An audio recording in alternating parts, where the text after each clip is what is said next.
Hello guys and welcome back for another tutorial. Today I will show you how to fix the error code 126 on FiveM, and to do so it's fairly easy actually. You just have to note the error code that you have or to take a screenshot like I did here.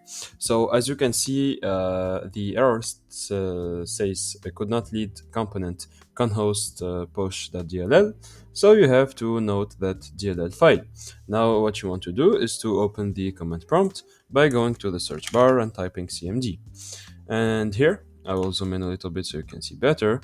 I'll put this here, like that. So let's just put it smaller. And then in the command prompt, let's just type copy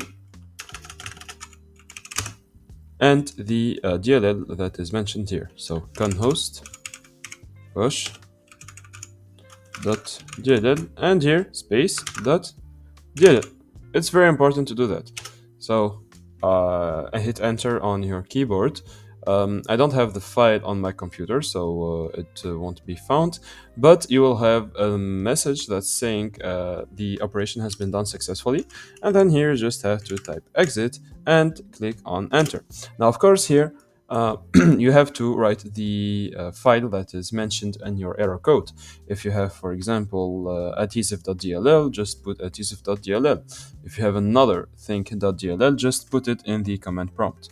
Okay, it does not have to be necessarily this command like that. So that was it, guys. Now you just have to restart your computer and you will be good. So that's it, guys. I hope you enjoyed this tutorial. Don't forget to like and subscribe if it helped you.